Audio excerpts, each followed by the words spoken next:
नमस्कार। जीएस केंद्र में आपका स्वागत है। हम लोग मॉडर्न हिस्ट्री के प्रश्नों को देख रहे थे और ये बिहार दारोगा, बिहार एसएससी, बिहार एईडीओ और बीपीएससी टीआरई 4 के लिए इम्पॉर्टेंट प्रश्न होंगे और इसमें ऐसे प्रश्न रहेंगे जो पहले किसी न किसी परीक्षा में आ चुके हैं। आज हम लोग एक काफ़ी इम्पॉर्टेंट टॉपिक को देखेंगे, कांग्रेस की स्थापना। कांग्रेस से रिलेटेड प्रश्नों को देखेंगे और आज मैं कुछ प्रश्नों को करवाऊंगा और कुछ प्रश्नों को मैं कल करवाऊंगा। मतलब पूरा कांग्रेस 2 वीडियो में खत्म होगा। आप वीडियो को पूरा देखेंगे। काफ़ी महत्वपूर्ण प्रश्न है। कांग्रेस से लगभग सभी परीक्षाओं में कोई ना कोई प्रश्न आते रहते हैं और इसमें पहला क्वेश्चन जो है वो है कि भारतीय राष्ट्रीय कांग्रेस की स्थापना कब हुई। तो भारतीय राष्ट्रीय कांग्रेस की स्थापना 1885 में हुई थी, दिसंबर 1885 में। और यह स्थापना बम्बई के गोकुलदास तेजपाल संस्कृत कॉलेज में हुई थी। आप इसको भी ध्यान में रखेंगे क्योंकि ये कॉलेज का नाम पूछा जा चुका है, गोकुलदास तेजपाल संस्कृत कॉलेज में। और संस्थापक तो आप जान ही रहे हैं, एओ ह्यूम कांग्रेस के संस्थापक थे, जो कि भारत में सिविल सेवा के अधिकारी के रूप में काम कर रहे थे और ये मूल रूप से स्कॉटलैंड के निवासी थे। हम लोग अगले प्रश्न की तरफ आते हैं।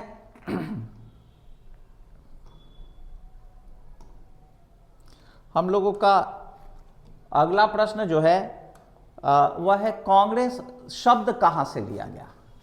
कांग्रेस यह जो शब्द है उत्तर अमेरिका का शब्द है, उत्तर अमेरिका से लिया गया है, जिसका अर्थ होता है लोगों का समूह। हम लोग अगले प्रश्न पर आते हैं। हम लोगों का अगला प्रश्न जो है, किसके कहने पर कांग्रेस का नाम भारतीय राष्ट्रीय कांग्रेस किया गया। ये दादा भाई नौरोजी के कहने पर इसका नाम भारतीय राष्ट्रीय कांग्रेस किया गया था।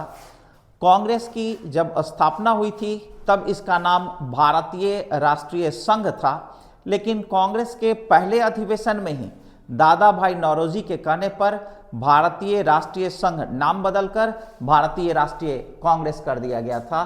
तो दादा भाई नौरोजी इसका सही आंसर होगा। हम लोग अगले प्रश्न पर आते हैं।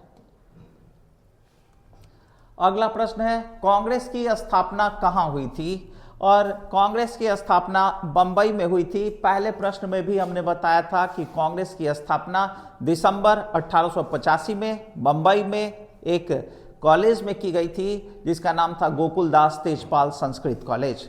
गोकुलदास तेजपाल संस्कृत कॉलेज बंबई में कांग्रेस की स्थापना हुई। अगले प्रश्न की तरफ आते हैं हम लोग। अगला प्रश्न, कांग्रेस की स्थापना के समय वायसराय कौन था।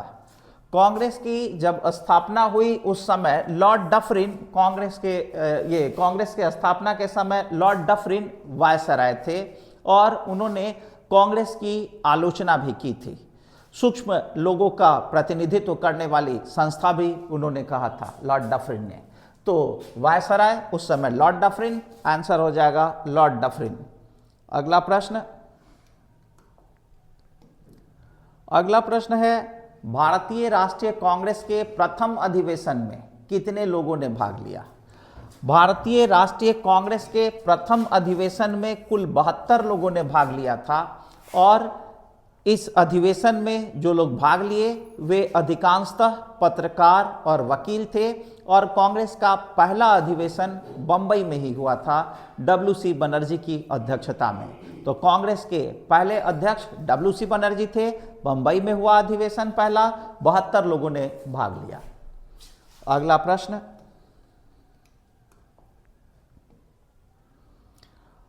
प्रश्न, है 1885 में कांग्रेस का महासचिव कौन था। महासचिव के विषय में पूछा गया है। महासचिव बनाए गए थे एओ ह्यूम। कांग्रेस के जो संस्थापक थे वही कांग्रेस के पहले महासचिव भी रहे थे।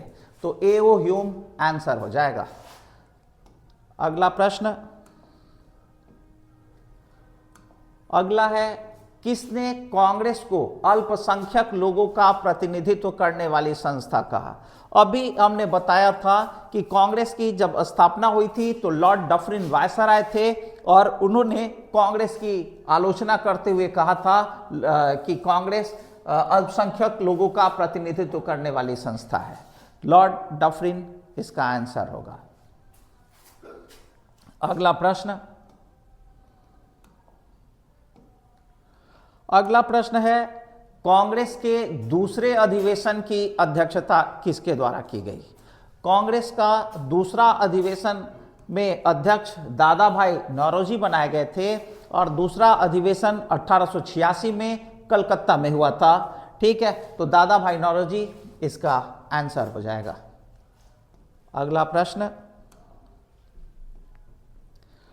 अगला प्रश्न है, भारतीय राष्ट्रीय कांग्रेस के सर्वप्रथम मुस्लिम अध्यक्ष कौन थे?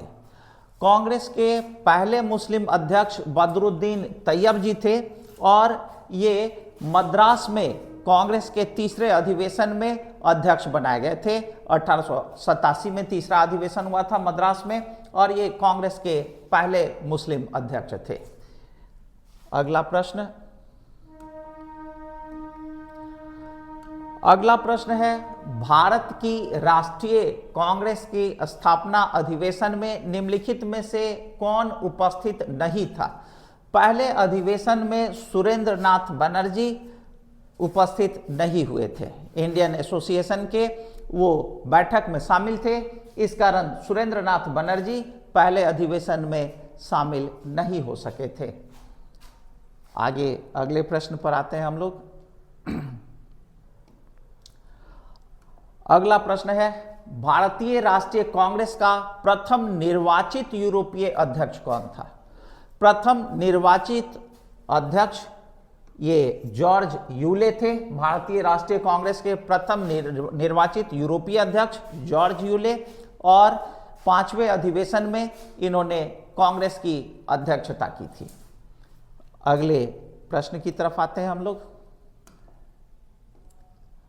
अगला प्रश्न है, निम्नलिखित में कौन भारतीय राष्ट्रीय कांग्रेस से कभी संबंध नहीं रहा? ठीक है, ये सैयद अहमद खान हैं जो कांग्रेस से संबंधित नहीं रहे थे और इन्होंने कांग्रेस की स्थापना का विरोध भी किया था। आप ये भी ध्यान में रखेंगे कि कांग्रेस की स्थापना का इन्होंने विरोध किया और 1888 में कांग्रेस के विरोध में इन्होंने एक संगठन भी बनाया, यूनाइटेड इंडिया पैट्रियाटिक एसोसिएशन। ठीक है, ये कांग्रेस से कभी संबंधित नहीं रहे थे। तो सर सैयद अहमद इसका आंसर होगा। अगला प्रश्न, निम्न में कौन भारतीय राष्ट्रीय कांग्रेस का अध्यक्ष कभी नहीं चुना गया? ठीक है, ये तिलक थे, बाल गंगाधर तिलक कांग्रेस के अध्यक्ष कभी नहीं बने थे। आंसर हो जाएगा 4, बाल गंगाधर तिलक। अगला प्रश्न कि किस अधिवेशन के लिए कांग्रेस ने पहली बार एक महिला को अध्यक्ष चुना था? कलकत्ता अधिवेशन 1917 में पहली बार ये महिला अध्यक्ष को चुना गया था। एनी बेसेंट कांग्रेस की पहली महिला अध्यक्ष थी। तो आंसर हो जाएगा कोलकाता अधिवेशन 1917। इसमें एनी बेसेंट को अध्यक्ष बनाया गया था। ये पहली महिला अध्यक्ष थी, लेकिन ये भी आप ध्यान में रखेंगे कि ये भारतीय नहीं थी। यदि भारतीय कहेगा तो आंसर बदलेगा, जो हम लोग कल के वीडियो में देखेंगे। आज के लिए इतना ही, धन्यवाद।